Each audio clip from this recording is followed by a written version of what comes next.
Coming up next on Art Rocks, drawing on life experiences to create beautiful art. I always knew what I wanted to paint would be nature. One of the best parts of landscape is showing incredible depth. But to translate all that depth onto a two-dimensional surface takes time, it takes energy, and takes study. A partnership in creative design and a National Museum of African-American History. That's all about to happen on Art Rocks.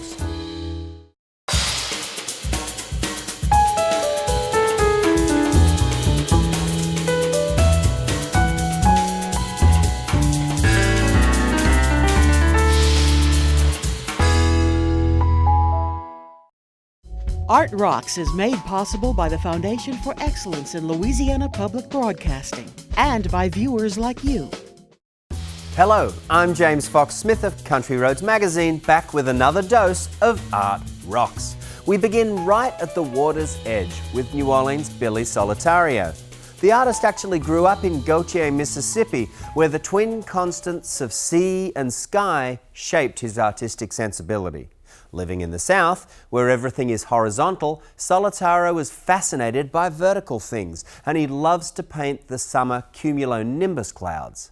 Besides the sky, he also loves to paint what lurks beneath the surface, the crabs, the shrimp and the oysters he grew up catching as a child.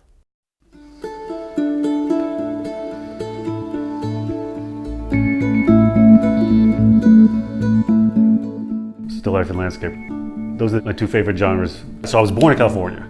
I grew up in Gautier, Mississippi, which is right on the Gulf Coast, a little small town. I was fortunate enough to grow up right on the water. I had a little John boat and a little 5-horsepower motor, and I'd go out and we'd go crabbing, we'd go fishing, we'd go oystering. That was kind of my summer camp, was just spending all that time in nature.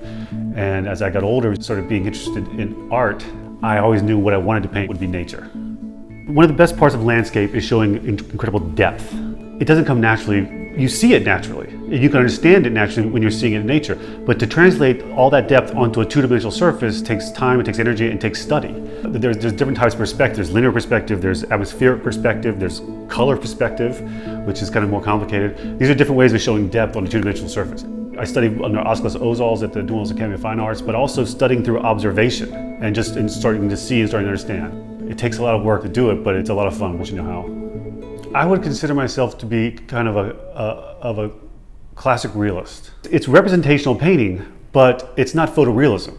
I feel that there's expression in the bold strokes, and then at the end I come in a little bit tighter.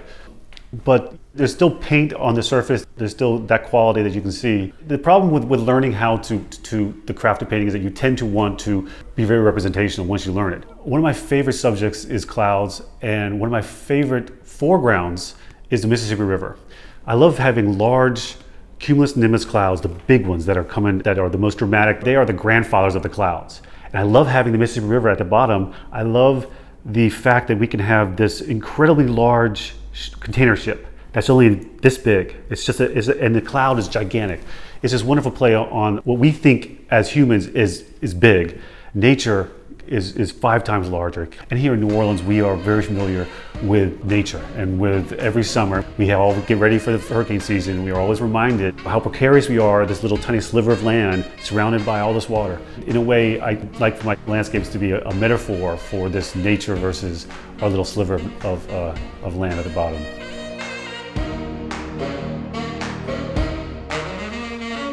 Another one of my favorite still life subjects is the oyster, specifically the oyster shell. It's a fantastic, simple little creation. We all know the mother of pearl, and all the colors of the rainbow are contained in it. It's subtle, it's beautiful. The shell for the creature itself is magnificent. The grays inside the shell are surrounded by greens and purples and little subtleties of color. I'm often painting them in series like that with the shells, and also I love putting lemon wedges because the strong yellow light versus all the subtle colors in the oyster. That is definitely one of my favorite subjects I go back to all the time. The crab on the tomato is a nice little piece. What's interesting is that instead of having the crab just laying flat on the surface, and I noticed that by lifting them up a little bit, you're adding some more character to it, you're adding a little bit more narrative to it because it looks like it's more alive. I'm much more interested in this not as a piece of food, but more as a living creature. The blue crab is incredible too. It has worked so hard to create all these beautiful colors, every single color of the rainbow. The reds, the oranges, and the blues, and the pinks, and it's in mud, and we think of it as this kind of this creepy thing that's crawling around the mud, but it's working really hard to become this incredibly beautiful thing. A drop of water is, we perceive it to be a certain thing, but in reality, it's just a value and some edge quality. The crawfish on the garlic, or crawfish riding a garlic, it almost looks like. In the garlic itself, you can see at the end, the highest value is almost pure white, just laid on in a very thick manner. Or the highlights along the back of the crawfish, again, are laid on there in a heavy manner. I also try to have line variations. I like to have the edges of things to not always be sharp. I like the edges of things to have soft edges and sharp edges.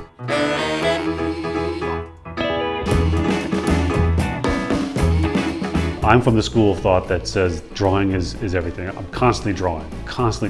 Drawing from observation, drawing from your mind, always thinking about how value and design is worked into paintings. I usually work wet on wet, a la prima, meaning that you're working very quickly, almost one sitting. Sometimes I'll do all the painting in one sitting by putting down thinner layers at the beginning and then fatter layers on top of that and heavier layers on top of that. You're able to get a lot of depth within the painting, even in one sitting. Sometimes a week later I'll realize, it needs a little something here, it needs a little something there.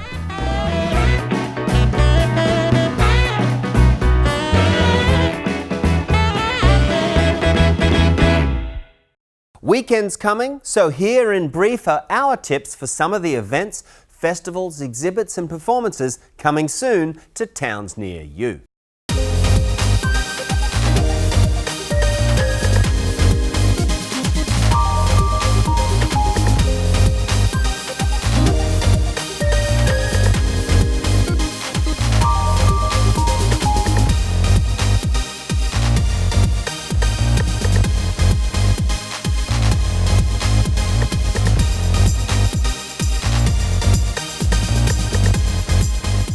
To learn more about these and other events in Louisiana, keep your eyes peeled for a copy of Country Roads magazine.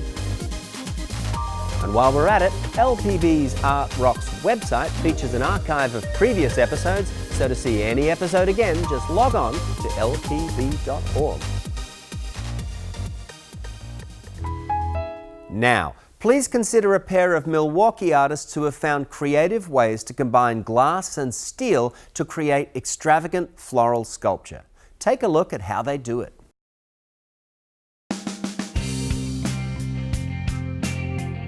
We believe the fragility of the glass and the ruggedness, the sturdiness of the stainless steel are a great combination.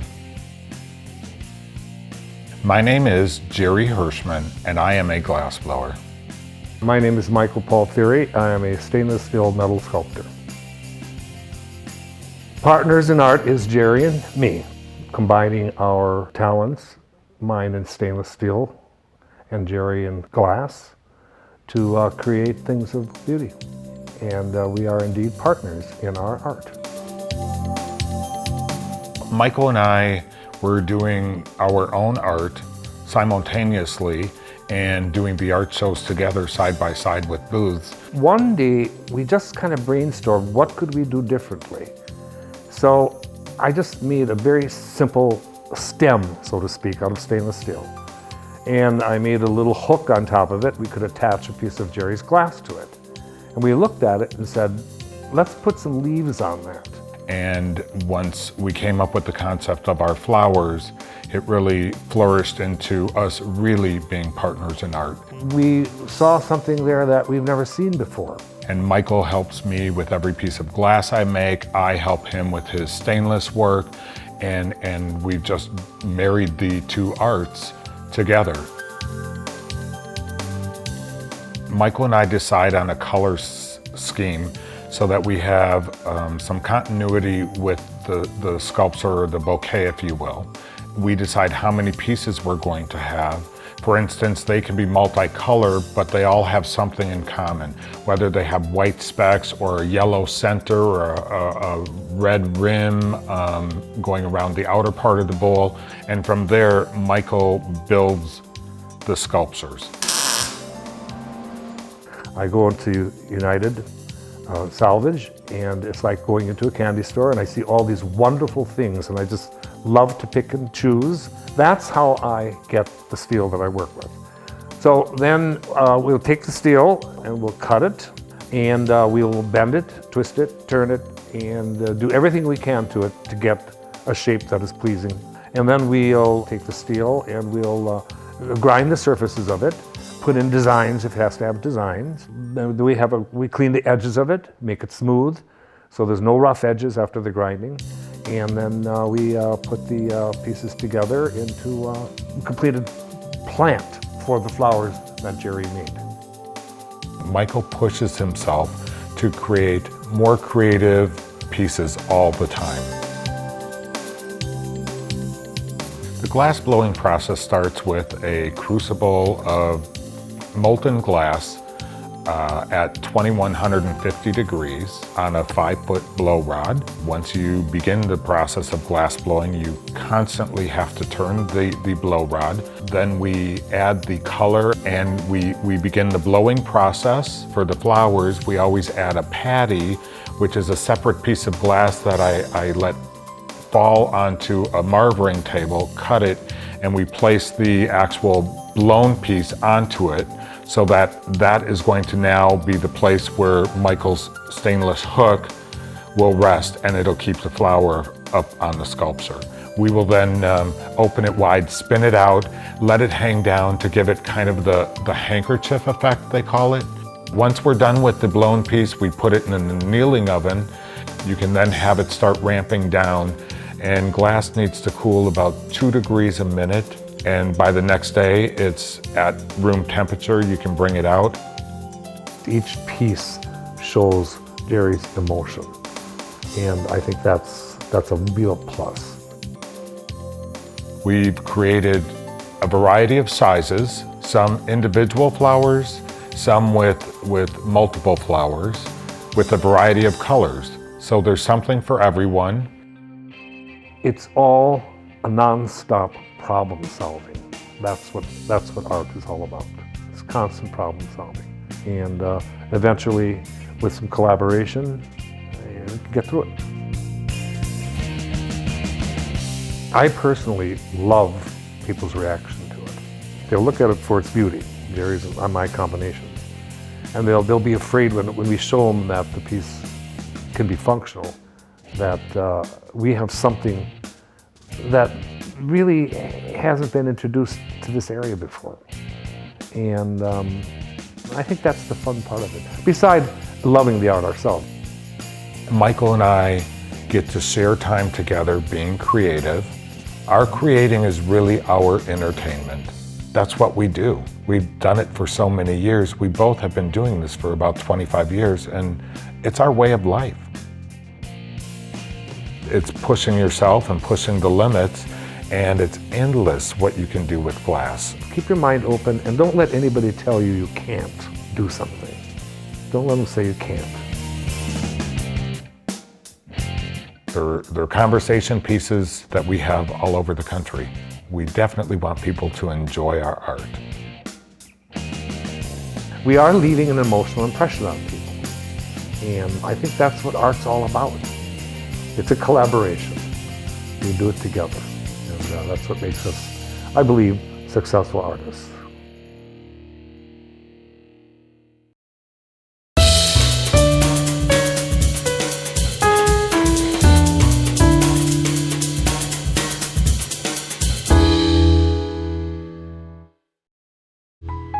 The National Afro-American Museum and Cultural Center in Wilberforce, Ohio, welcomes visitors from around the world. And it's the permanent home to one of the largest collections of Afro-American materials in the country. Let's take a look inside.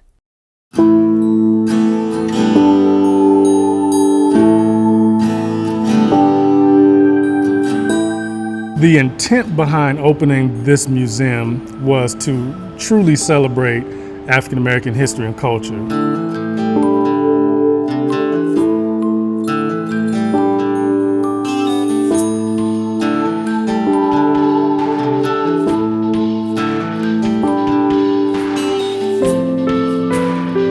Our museum started with the concept, I think in the mid-1970s, This area here, Wilberforce, very long history, very historic. Wilberforce University being the third HBCU, as it were, ever, and again before 1865. So this was founded during slavery. So the history, the meaning behind that is really deep. So we think it's fitting that the first national African American museum would be situated on one of the oldest HBCU campuses anywhere. African Americans from all over the country have had some sort of history here, or some aspect, or been in contact with something that happened here in Wilberforce. C.J. McLean, U.S. Senator John Glenn, people like that got together, started to toy with the idea of building a museum, a national museum, which at that time hadn't existed in this country. We've had lots of local, some state museums in other parts of the country, but not a national museum dedicated to, general African American history. Our doll collection is one of the cornerstone collections, I think, in our institution. And if you read anything about history, you know that as far back as during slavery, African American children made their own dolls, makeshift things just to play with, and those were passed down in a lot of instances, generation to generation, and they began to collect those. And we've put together exhibitions that's traveled throughout the country on African American dolls. Our exhibits are set up now 4 to 5 years out. So we, as a team, we come up with a plan for what types of exhibit we'd like to have. We have our changing exhibit gallery, and those exhibits are up for 6 months to a year, depending on the topic. And then we have also our long-term exhibit, and that's a 5-year minimum exhibit. We really touch on the pulse of the community. That's what we really strive to do. So, as an exhibit curator and designer, I find my role to be to make sure that we're communicating to the various learning styles, to various audiences. And so the fact that we have 2 different types of exhibit, the changing exhibit tends to be more about artists and what artists are doing today. So we have 2 ways to tell that story, to continue to tell various stories and the various important points that we're putting out there. This museum is a blessing. It's a blessing to the general community, it's a blessing to the African American community, and it's a blessing to those who are going to come after us. This museum allows us to leave an imprint on this society. It allows us to leave a piece of ourselves here to let you know, one, that we were here. You can come in here and look at what a kitchen looked like in 1950, 1960. It's just a place for family. I'm telling you, I would not be here if it were not for the museum. And it also encourages artists to step out, and have faith and believe that you can be an artist. The founding director and some of the other subsequent directors we've had, they had the foresight to collect African American art. Our art collection obviously is not the biggest art collection that exists, but it's so jam-packed full of such rare pieces because we were collecting so early when others were just doing things locally. We were collecting nationally.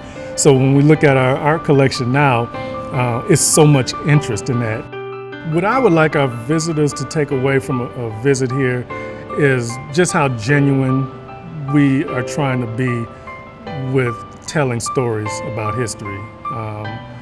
Our mantra at this point is own your history, live your legacy. We're being genuine, we're being true to history, but we're also trying to get you to be more proactive. Take these lessons that generations past have learned and tried to pass down to us, take those lessons and apply it.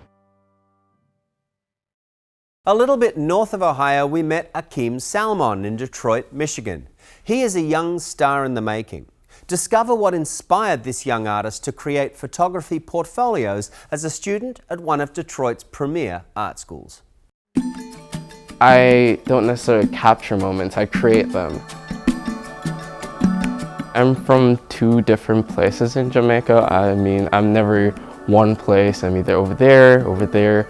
But for me, I'm exposed to a lot of different social backgrounds. Our motto for Jamaica is out of many one people. In the high school, it's the same thing. Regardless of who you are, we are like always together. The mix of cultures and the ability to go from one race to other and there's no conflict or whatever. So yeah, that's how Jamaica really reflects in my art. To be honest, coming in Detroit, I was traumatized, meaning that I didn't know what to do. I was like, there was like so much stereotypes attached to high schools, and I was like getting scared because you know you're Jamaican, you're new to a country. My mom took some time online and then she found Detroit School of Arts. When I heard the school's name, I was like, that's a high school? That sounds like a college. Are you sure that's real? It's such a great place for him because he can express all of the ways that he is artistically gifted throughout our school. He uses our dance majors for his photography. He uses our art students to help him create his beautiful pieces of work of art. And it's just everything. He just encompasses everything. For me, Detroit School of Art has really done a lot. The opportunities that they're given, like every art competition. Like the very first day I came here, I showed my art teacher my portfolio, and ironically, like there was this like scholastics art and writing competition, and she took my portfolio. It was like to select 10 images out of it. So I think she might have just sent like 4 out of them. I didn't get the portfolio thing. I got 3 gold keys, a silver key, plus the American Vision Award, which is like the best of show out of 6,600 entries across Michigan. But for what Detroit School of Art has done is like, it's a family, and I really appreciate the atmosphere here. There's like legit no bullying. I'm like saying there's like this whole unity in this entire school. There hasn't been any negative comments towards things, and yeah, everyone is just really supportive, and I feel at home at Detroit School of Arts, really.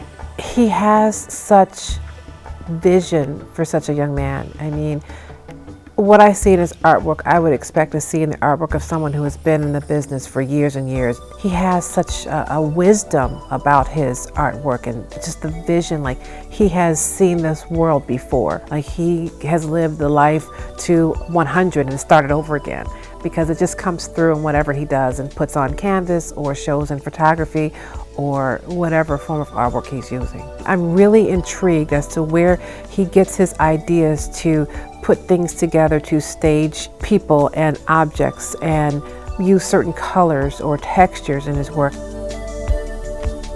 I love to write.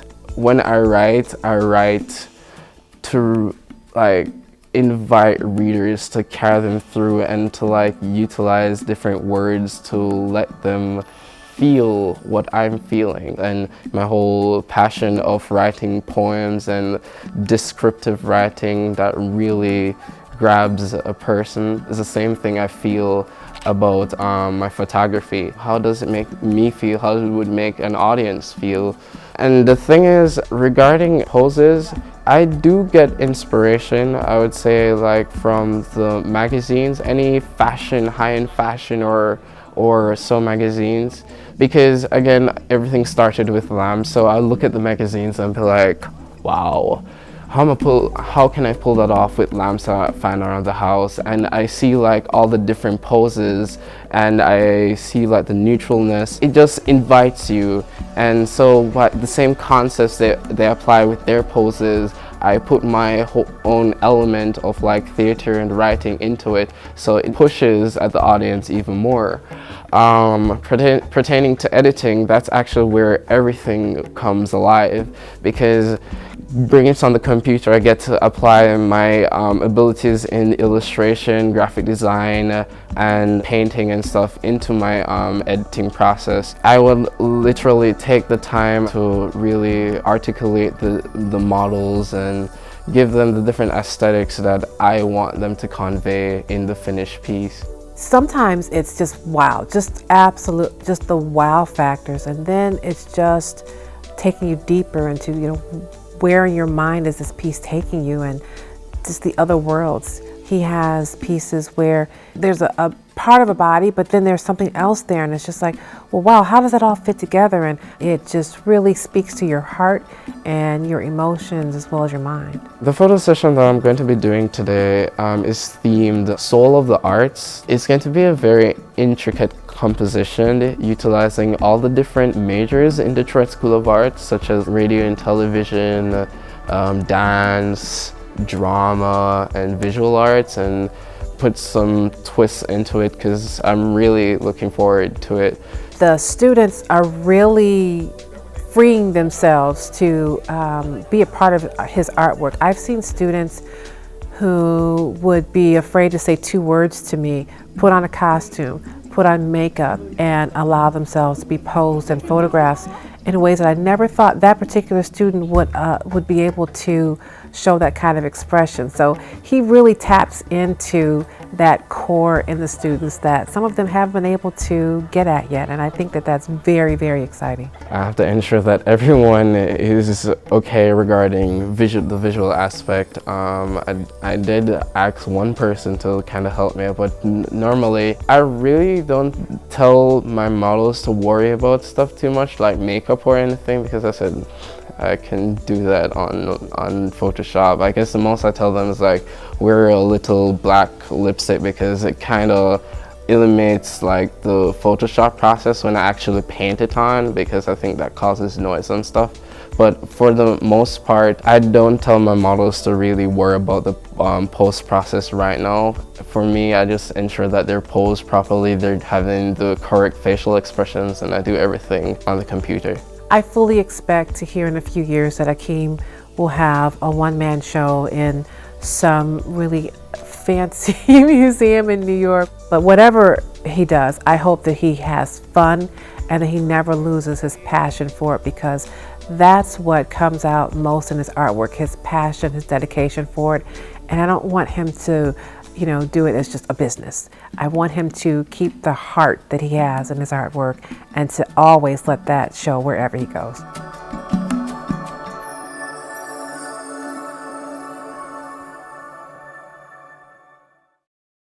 And that is that for this edition of Art Rocks. But remember, art lover, you can always watch episodes of the show at lpb.org/artrocks. And if that's not enough for you, Country Roads magazine is a great resource for enriching your cultural life with art, cuisine, escapes and events all across the state. Until next week, I've been James Fox-Smith, and thank you for watching.